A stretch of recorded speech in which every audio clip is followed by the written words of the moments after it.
Hello students.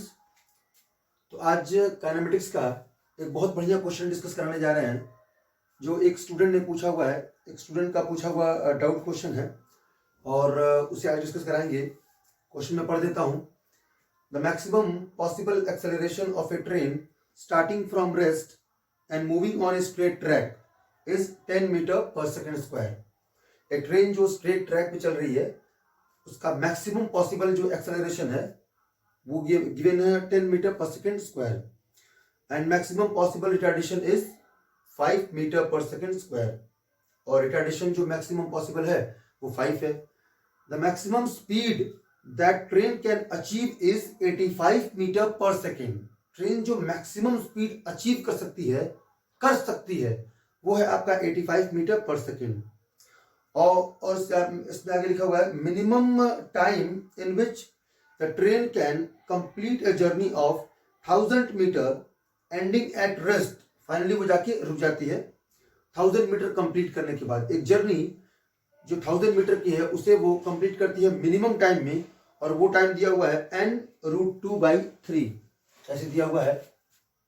जो minimum time है आपका वो गिवन है n√2/3। Calculate the integer value n। जो n है उसे हमें कैलकुलेट करना है। तो देखिए ये क्वेश्चन में दिया हुआ है कि एक ट्रेन जो मैक्सिमम जो उसका पॉसिबल एक्सेलरेशन है वो 10 मीटर पर सेकेंड स्क्वायर है और रिटार्डेशन है। जब कभी ऐसे क्वेश्चन आया जिसमें एक्सेलरेशन और रिटार्डेशन दिया हो तो उसमें सबसे आसान तरीका है आप वीटी कर्व प्लॉट कर लें।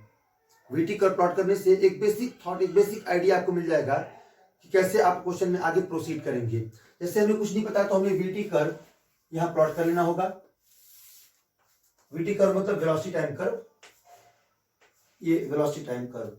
अब क्वेश्चन में कह रहा है कि the maximum possible acceleration of a train starting from rest.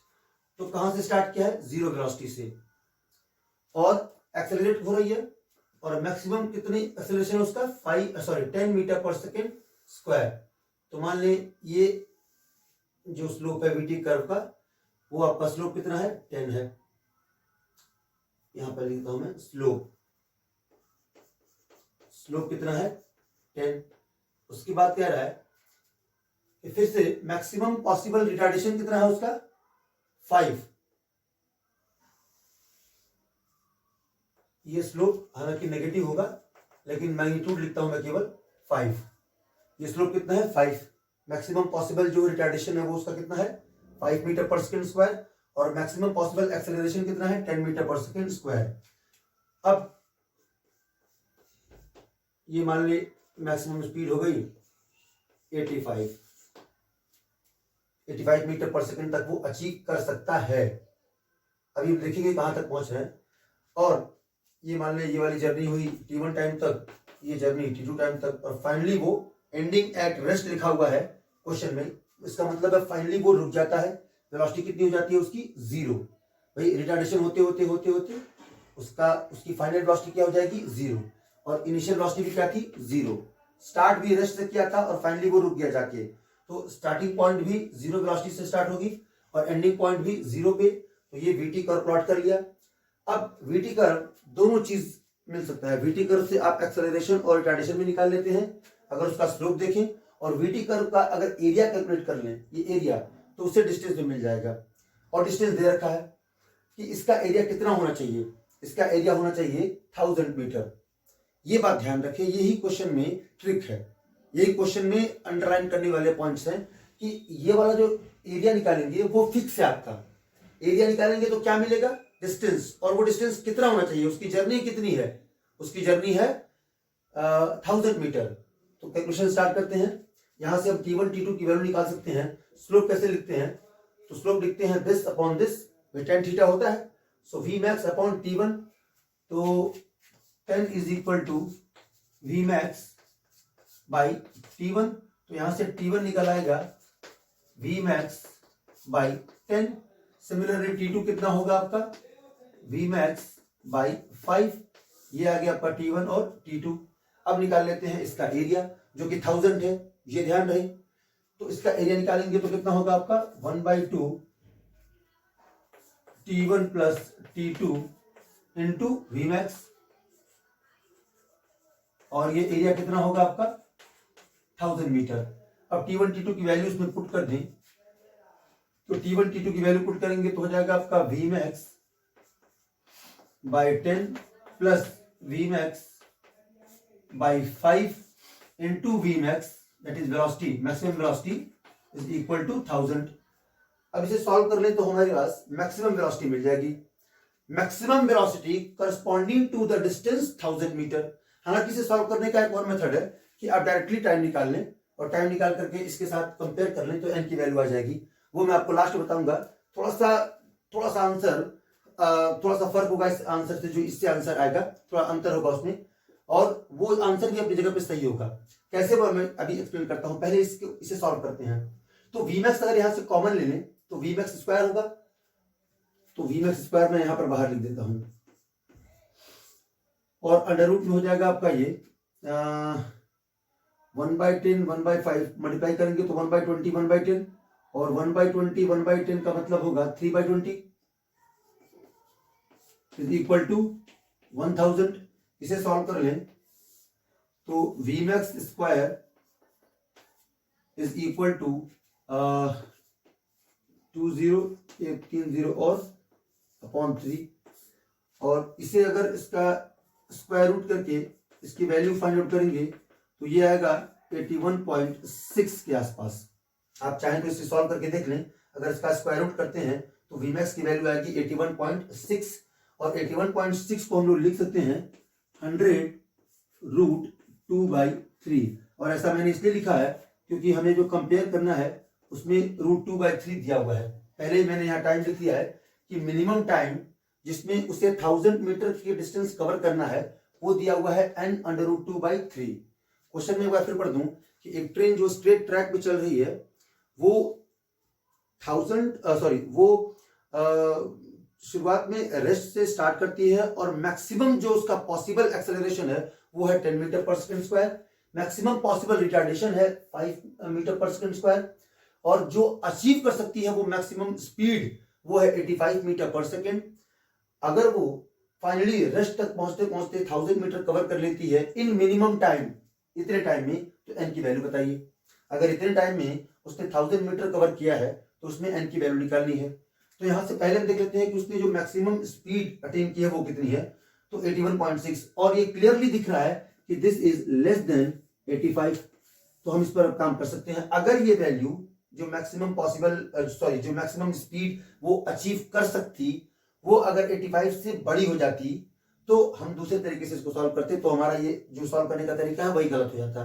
तो हमारी जो वैल्यू आई है वी मैक्स वो 81.6 आई है। क्या लेकर के 1000 मीटर उसे जर्नी कंप्लीट करनी है। पहले हमने उसे रिस्ट्रिक्ट कर दिया, पाबंद कर दिया कि उसे कितनी जर्नी कंप्लीट करनी है, कितने मीटर की, 1000 मीटर की। तो ऐसा करने के लिए उसे वी मैक्स कितना होना चाहिए उसका 81.6 विच इज लेस देन 85, जो वो अचीव कर सकती। इतना तो वो अचीव कर सकती, लेकिन उसे इतने में ही काम चल जाएगा। अगर वो 81.6 से चले तो भी 1000 मीटर कवर कर लेगी। तो 81.6 को लिखने का तरीका है 100√2/3। अब टोटल टाइम निकाल लें तो टोटल टाइम हो जाएगा आपका t is equal to T1 plus T2, और T1 की वैल्यू है आपका Vmax/10। यहां से देखें T1 की वैल्यू है Vmax/10, T2 की वैल्यू है Vmax/5, और Vmax दिया हुआ है आपने निकाला है 100√2/3। कॉमन ले लें तो 100√2/3, और 1/10 1/5 का मतलब होगा 1 + 2 3/10। तो 3/10 का मतलब होगा ये एक जीरो कैंसिल, और 3 से 10 मल्टीप्लाई करेंगे तो 30, तो 30√2/3।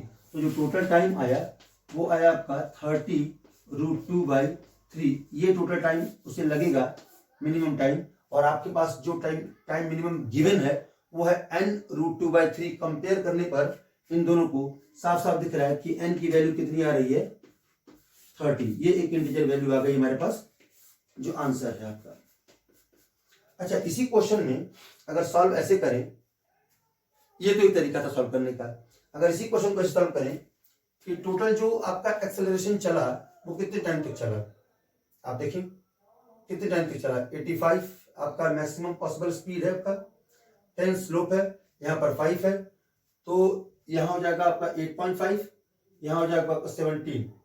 साफ साफ दिख रहा है भाई, 8.5 85/10 और यहाँ पे 85/5 तो 17, और दोनों ऐड करेंगे तो 25.5।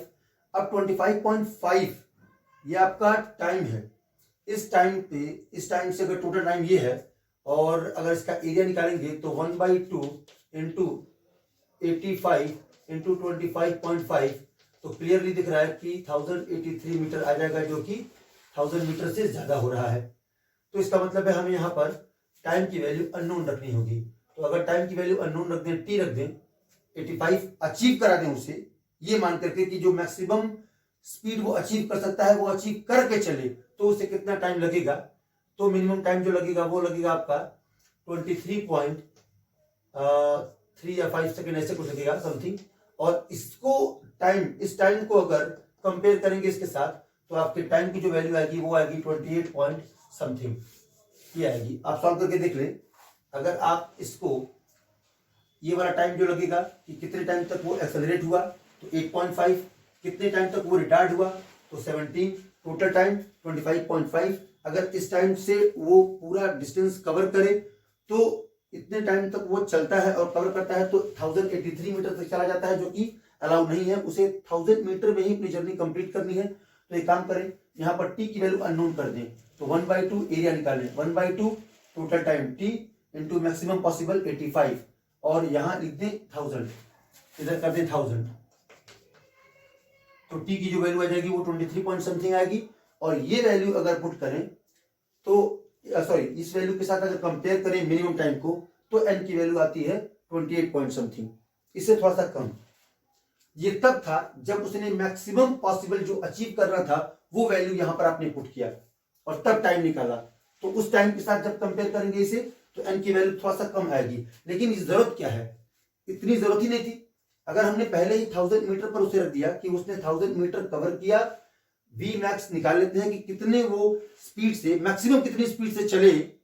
अचीव तो वो 85 तक कर सकता है, लेकिन कितने मैक्सिमम स्पीड से वो चले कि 1000 मीटर कवर कर सके, तो वो हमारा आ गया है 100√2/3। और इसे अगर पुट करके इसके साथ अगर हम वी मैक्स को पुट करके टी निकालेंगे, तो उस टी की वैल्यू जो आ जाएगी वो 30√2/3। और इसको गिवन जो टाइम है उससे कंपेयर करेंगे तो एन की कितनी वैल्यू आएगी, एन की वैल्यू आ जाएगी आपका 30। तो आंसर दोनों ही अपनी जगह पे सही है, एक जगह पे आप मान सकते हैं, लेकिन ऑब्जेक्टिव क्वेश्चन में अगर इंटीजर वैल्यू दी हो तो आंसर 30 ही सही होगा। अगर आपको सॉल्व करना हो 85 लेकर के, तो 85 लेकर सॉल्व करेंगे तो 28 पॉइंट समथिंग इसका आंसर आ जाएगा। तो दोनों ही आंसर अपनी जगह पे सही है, एक जगह पे 85 भी ले सकते हैं। और अगर आपने इसको 1000 मीटर लेकर के सॉल्व किया और वीमैक्स निकाल लिया पहले, तो वीमैक्स की वैल्यू 85 से कम पे ही वो अचीव कर लेगा 1000 मीटर, और जो मैक्सिमम स्पीड उसको अचीव करनी होगी वो 81.6। और 81.6 को हम ऐसे भी लिख सकते हैं, आप इसे सॉल्व करके देख लें। √2 की वैल्यू होती है 1.414 और √3 की वैल्यू होती है 1.732। इसे डिवाइड वगैरह करके देख लें तो इस पूरे को सॉल्व करने पर यही वैल्यू आएगी, यानी 81.6 को हम ऐसे भी लिख सकते हैं। ऐसे लिखने की एक वजह ये है कि हमारे पास जो टाइम की मिनिमम वैल्यू दी है वो n√2/3, तो कंपेयर करना आसान हो जाएगा √2/3 के टर्म में लिखने पर। तो इसलिए मैंने 100√2/3 के टर्म में लिखा है, और इसे लेकर के आगे सॉल्व करेंगे तो n की वैल्यू क्या आ जाएगी 30। सो एक बढ़िया क्वेश्चन था जिसे आज मैंने डिस्कस किया, काइनेमेटिक्स पर बेस्ड एक सिंपल सा क्वेश्चन था जिसमें कहीं कोई इक्वेशन और मोशन नहीं लगाना, थोड़े से ग्राफ की हेल्प लेनी है आपको। अगर आपको वीटी कर्व आता होगा तो सॉल्व कर लेंगे, अगर कर्व नहीं भी आता, वीटी कर्व का आपको नॉलेज नहीं है, तो भी अपने बेसिक नॉलेज के बेसिस पर आप इस क्वेश्चन को सॉल्व कर सकते हैं। तो अब अगले वीडियो में अब मिलेंगे और नेक्स्ट क्वेश्चन सॉल्व कराएंगे आपको काइनेमेटिक्स का।